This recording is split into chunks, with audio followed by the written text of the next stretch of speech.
Okay, the wife and 5 children of the Egyptian migrant charged with firebombing a pro-Israel rally in Boulder, Colorado, are in ICE custody tonight. Why? Well, the DHS secretary announced the government is investigating whether the family of this terrorist had any knowledge in advance of the attack, which injured a dozen people, several seriously. Well, if they're investigating while they are already in custody, well, because ICE has the ability to take people who are not citizens. Due process is real, but it is not the same for everybody. The White House added later on social media that all 6 could soon be deported, perhaps as soon as tonight. Is that right? Do they have the right? 2 different questions. We'll look at them both. News Nation's Nancy Liu is following the case, joins us tonight from Boulder, Colorado. Nancy, what's the latest, and thank you. Of course, Chris. You mentioned that family in custody, a wife and 5 kids. That is 2 teenagers and 3 younger children. And yes, all of them could be deported as soon as tonight, according to the White House. Now, Soliman had told investigators that he purposely waited for the graduation of his daughter before carrying out the attack, which has 2 people still hospitalized for burn injuries. Well, News Nation has learned some new information about that daughter. She's Habiba Soliman, who graduated from a high school in Colorado Springs just last week. And she was recently featured in the Denver Gazette about its best and brightest scholarship winners in 2025. In that article, she said she wanted to study medicine. The Soliman family had been living in an apartment complex in Colorado Springs. This is where Habiba attended the Thomas McLaren School. The family moved to the U.S. from Kuwait, but their time could be very short here now. The White House promising today on social media, quote, that 6 one-way tickets could be coming soon for the family. As for Mohammed Soliman, he will have to stay here behind bars for now. He is due back in court here in Boulder on Thursday. Chris? Nancy, appreciate it. All right, so let's talk about these 2 issues, all right? What the law is and what the right policy is here, okay? We have Aaron Cohen, who's a former Israeli Special Forces agent, and he's a terror analyst. Very helpful. He is developing software to help people detect what's happening online, because that's where fundamentalism is spreading most quickly. And Ahmed Fouad Alkhatib. Okay, I want to bring him in, American writer, analyst from Gaza. It's good to have you, Ahmed. Thank you very much for joining me again. All right, so we got the law, and then we've got the policy. I start with you, Ahmed. Does the United States have the right to take a family? We know that the suspect overstayed his visa, so he is not legally in the country. Do they have the legal right to do what they're doing?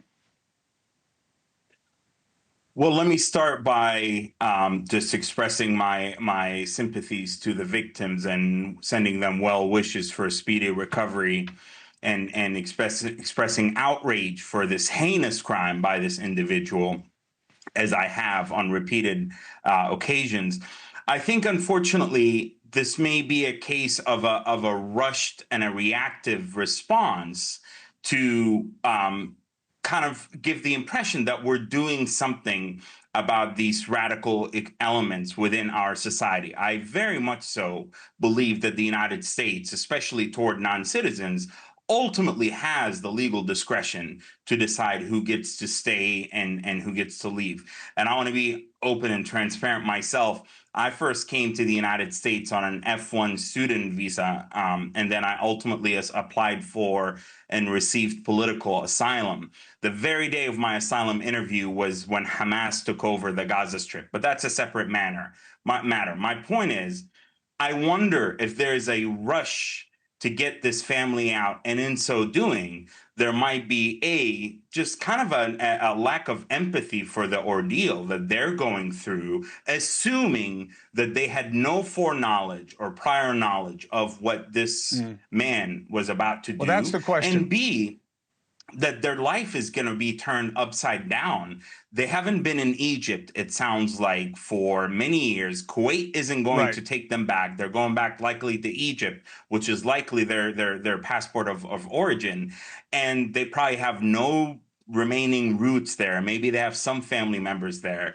So most importantly, I want to say that there might be a missed opportunity to gather intelligence and to understand the picture around this man's life and the community, and to really get where did he go wrong? How did the radicalization happen? So I worry that this may be a legal decision, but a very rushed one and a potentially inhumane one.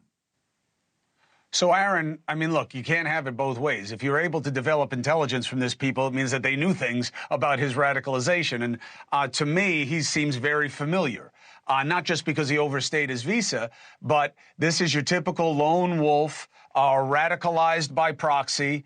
And he's been thinking about how to do this for a long time, and came up with his own stupid way, not an official group behind him, but he loves the Muslim Brotherhood. I mean, isn't this guy exactly who we're worried about? Chris, you nailed a couple of key ones. Good to see you again. Here's where I'm at with this. Deportation isn't punishment. It's deterrence. That's how we frame this in counterterrorism.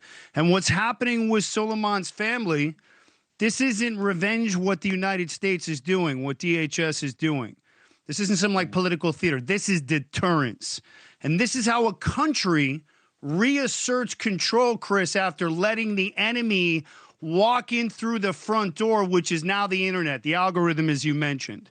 So this guy threw Molotov cocktails at a pro-Israel rally, peaceful in Boulder. Wasn't a protest. This is attempted mass murder, Chris. That's terrorism. And if the family around him lied on their visas, knew about this, looked the other way, or had anything to do with helping to radicalize him, they're gone. Plain and simple. We've spent years, Chris, tiptoeing around this ideology, too scared to act, that the fears made us vulnerable. But the next wave, and you know this because you've said this, of terrorism isn't going to look like 9/11. Lone actors, like you said, radicalized online, America's enemies hijacking that algorithm, hiding in plain sight, fifth-generation warfare. It's ideological, it's digital, it's psychological, and we're still pretending like it's a criminal issue. And removing this family sends a message. You lie, you radicalize, you support terror, you're gone. And this is how you prevent the next attack. This is the language of the Middle East and of these supporters. It's the only way to handle this, in my opinion. Gone. All right, so let's see what they find out. We know what the problem is. We have to stay on it. And frankly, I see both of you as functions of the solution. Ahmed, you understand your community, you understand the law, you understand the good and the bad, and you articulate it really well. And Aaron, on the forensic side, you just understand how these cases are made and how they're going to keep coming. So I thank you both. Let's see what we find out, and we'll continue the conversation. Appreciate you both.